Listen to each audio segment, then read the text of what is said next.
Hello and welcome to All Sport ABP and and Sajjad Sajjad Udas.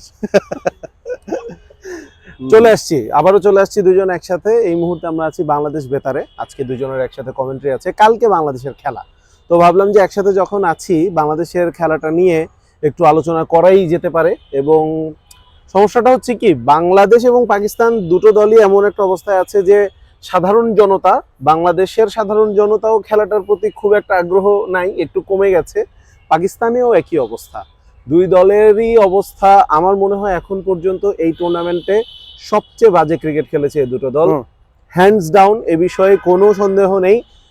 Bangladesh দলের পার সমর্থক আপনারা যারা রয়েছেন হয়তোবা আমার কথাটাতে দুঃখ পেতে পারেন, কিন্তু ভাই এটাই সত্য।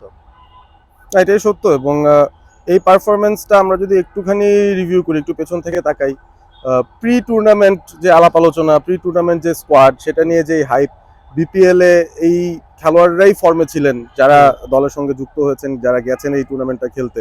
তো একটা পজিটিভ নোশন নিয়ে বাংলাদেশ গিয়েছিল, যদিও অনেক রিয়ালিস্টরা ছিলেন যারা আগেই প্রেডিক্ট করেছেন যে আসলে বাংলাদেশ এই ধরনের প্রস্তুতি নিয়ে আসলে এই লেভেলের একটা টুর্নামেন্ট, যেখানে বিশ্বের সেরা 8টা দল, ক্রিকেট বিশ্বের সেরা 8টা দল হিসেবেই তো চ্যাম্পিয়ন্স ট্রফি তারা খেলছে, তো সেই মঞ্চে খেলার মতো যথেষ্ট প্রস্তুতি, যথেষ্ট আত্মবিশ্বাস তাদের নেই।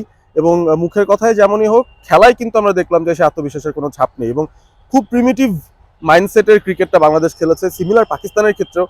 এবং পাকিস্তানেরটা তো আমরা ডিজাস্টারই দেখছিলাম, ইন আ সেন্স একটা পোস্ট দেখছিলাম যেখানে বলা হচ্ছিল যে গত 4 বছরে 3-4 জন পাকিস্তানের বোর্ড প্রেসিডেন্ট পরিবর্তন হয়েছে, 4-5 জন হেড কোচ পরিবর্তন হয়েছে, স্কোয়াডে পরিবর্তন এসেছে একাধিকবার, ক্যাপ্টেন পরিবর্তন হয়েছে অনেকবার। তো এত কিছু টালমাটাল অবস্থায় আমি বলবো যে পাকিস্তান বাংলাদেশের থেকেও বেশি ট্রানজিশনে ছিল এবং সে কারণে হয়তো তাদের যে টিম সেট আপ হোক, তারা এত কষ্ট করে একটা হোম গ্রাউন্ডে একটা champions trophy ICC event organise করছে, সেটা নিয়েও তাদের স্ট্রেস হয়তো বেশি ছিল। তবে আলটিমেটলি যেটা দেখা গেল যে ক্রিকেটের পারফরমেন্সে তারা নিরাশ করেছে নিউট্রাল সমর্থক। এক্স্যাক্টলি, নিউট্রাল সমর্থকদেরও নিরাশ করেছে। এবং আমরা বলছিলাম যে দুটো দল সবচেয়ে বাজে পারফর্ম করেছে, এর মধ্যেও যদি কাউকে এগিয়ে রাখতে হয় সেটাও আসলে বাংলাদেশকেই এগিয়ে রাখতে হবে।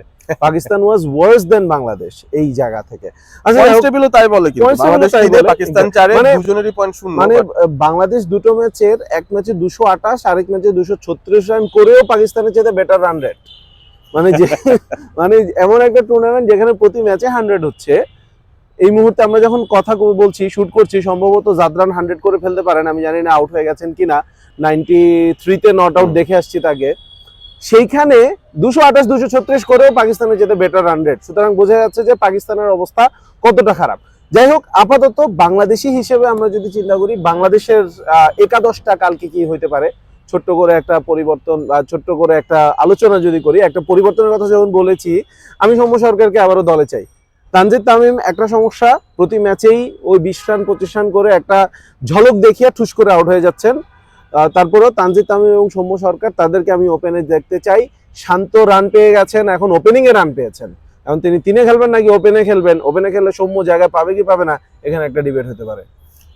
তবে আমার কাছে মনে হয় যে বাংলাদেশ ডেফিনেটলি তাদের, আমার পার্সপেক্টিভ একটু ভিন্ন, যে সৌম্য সরকার যদি ইনজুর্ড না থেকে থাকেন, ডেফিনেটলি দলে ব্যাক করার কথা তার, এবং যদি ব্যাক করেন সেই ক্ষেত্রে অবভিয়াসলি মিডল অর্ডারের কাউকে জায়গা ছাড়তে হবে। সেই সাথে আমি আরো এক ডিগ্রি এগিয়ে যে আসলে বলতে চাই, সৌম্য 3-এ খেলবে, নাজমুল শান্ত মেবি 4-এ। আমি পারভেজ হোসেন ইমনকে আসলে এই ম্যাচে সুযোগই দিতে চাই, কারণ এই ধরনের ম্যাচে আপনি একজন খেলোয়াড়কে স্কোয়াডে সাথে করে নিয়ে গেছেন, একজন এক্সট্রা ব্যাটার, এই ম্যাচে তো আসলে মর্যাদা ছাড়া তেমন কিছু নেই। সুতরাং ভবিষ্যতের দিকে তাকিয়ে হলেও এই ম্যাচেই যদি তাকে একটা সুযোগ দেওয়া যেতে পারে, সেখানে তারও একটা পারফরমেন্স করার সুযোগ থাকে। তাহলে সৌম্য এবং ইমন যদি ইন হয়, আমরা কি মুশফিক আর মাহমুদুল্লাহ দুজন কি বাইরে দেখছি? একদম সরাসরি প্রশ্ন। হ্যাঁ, difficult question to answer, but আমার কাছে তো তাও সন্দেহ হচ্ছে যে এই ব্যাপারটা হবে কিনা। না, আমরা আমাদের পার্সপেক্টিভ যদি বলি, আমাদের চাওয়া যদি বলি, যদি আমরা পুরোপুরি শুধুমাত্র ফর্ম এবং খেলা পারফরমেন্স বিবেচনা করি, এই টুর্নামেন্টে সোফার দুজনেরই আসলে বাদ হওয়া উচিত। আমার মনে হয় মাহমুদুল্লাহ এখনো স্ট্রাগল করছেন তার ইনজুরিটা নিয়ে। কি ইনজুরি ছিল, ফার্স্ট ম্যাচে খেলতে পারেননি, দ্বিতীয় ম্যাচেও ক্যাচ ড্রপ করছেন, স্লাগিশ ফিল্ডিং, ব্যাটিংটাও কিন্তু একেবারে কনসেন্ট্রেশন ছিল না, ফোকাস ছিল না। তো আমার মনে হয় তাকে রেস্ট দেওয়াই ভালো। আমরা শুনছিলাম যে বিদায়ী ম্যাচের প্রিপারেশন হচ্ছে, সো সেইগুলো নিয়ে আলোচনাটা হয়তো পরবর্তী ফেজে যাওয়া যায়। তবে এই সুযোগটা আসলে বাংলাদেশের, যেখানে পুরো পৃথিবীর চোখ, ক্রিকেট বিশ্বের চোখ আপনার উপর, যদিও সম্মান মর্যাদার ম্যাচ, দর্শকও হবে, খেলাও দেখবে সবাই, এই সুযোগটা নতুনদের আসলে করতে দেওয়া উচিত। এবং সেই জায়গায় আমার মনে হয় ইমন ঢোকা উচিত, সৌম্য সরকারেরও ফেরত আসা উচিত, সেক্ষেত্রে মাহমুদুল্লাহ এবং মুশফিকুর রহিমকে হয়তো জায়গা দিতে হবে। তাহলে আমরা কি আবিষ্কার করলাম? তাহলে আমরা আবিষ্কার করলাম টপ 4 এ কারা কারা থাকছে। তানজিদ তামিম, ইমন, আন্ডার 19 জয়ী, ওয়ার্ল্ড কাপ জয়ী দুই ওপেনার। তাহলে তানজিদ তামিম, পারভেজ ইমন, তারপর হচ্ছে সৌম্য সরকার, তারপর হচ্ছে শান্ত, তারপরে তারপরে 5 কে মেহেদী মিরাজ।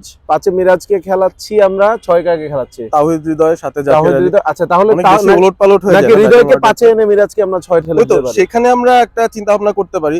এখানেও একটা সমস্যা আসলে যে টিমের যে মিডল অর্ডারের ইমব্যালেন্সটা তৈরি হবে এতজনকে ঢুকাতে গেলে, সেই ক্ষেত্রে একটা সমস্যা হতে পারে। So I might take my word back, আমি বলতে পারি যে ইমন ঢুকবে, বাট সৌম্য হয়তো তাইলে বাদ পড়তে পারে বাদ এবং পড়তে পারে। মেবি রিয়াদ বা মুশফিকের একজন বাদ পড়ছে এবং তার জায়গায় ইমন ঢুকবে। তাহলে আমরা এটা একটা একটু কাজ balance করি, হতে আমরা পারে। তাহলে যেটা করতে পারি, তানজিদ তামিম, ইমন স্ল্যাশ সৌম্য, দুজনের যে কোনো একজন। আমার পছন্দ সৌম্য, ওর পছন্দ ইমন, দুজনকে রাখছি আমরা আপাতত, যেহেতু একসাথে ভিডিও করছি। তারপরে শান্ত, হুম। তারপরে হচ্ছে মিরাজ। এখানে আমি মানে আচ্ছা, তাহলে আমরা এই জায়গায় আগে আসি, আমরা মুশফিককে ড্রপ করছি নাকি রিয়াদকে ড্রপ করছি? আমি বলবো রিয়াদকে ড্রপ করার কথা। আচ্ছা, রিয়াদকে যদি আমরা ড্রপ করি, রিয়াদকে কেন ড্রপ করবো আলোচনা হয়ে গেছে অলরেডি। তাহলে মুশফিককে আমি 4 এ চাই। হুম। ভাই, মান্নাম অফ ফর্মে আছে, কিন্তু মুশফিকই একমাত্র ব্যাটার যিনি সিঙ্গেল নিয়ে প্রতিপক্ষের উপর চাপ সৃষ্টি করতে পারেন, সেটা হৃদয় পারেন না।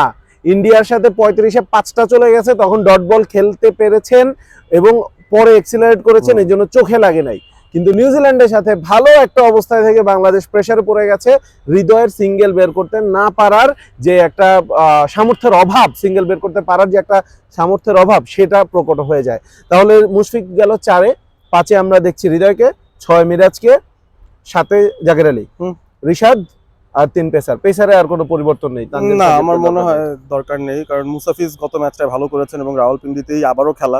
তো মুস্তাফিজ, তাসকিন, নাহিদ রানা, আমি বলবো যে একমাত্র ব্রাইট স্পট যদি থাকে বাংলাদেশে গত ম্যাচটা নিউজিল্যান্ডের এগেইনস্টে, সেখানে এই 3 পেসারদের কথাই বলা যায়। সো পেসারদের আরেকটা সুযোগ দেয়া।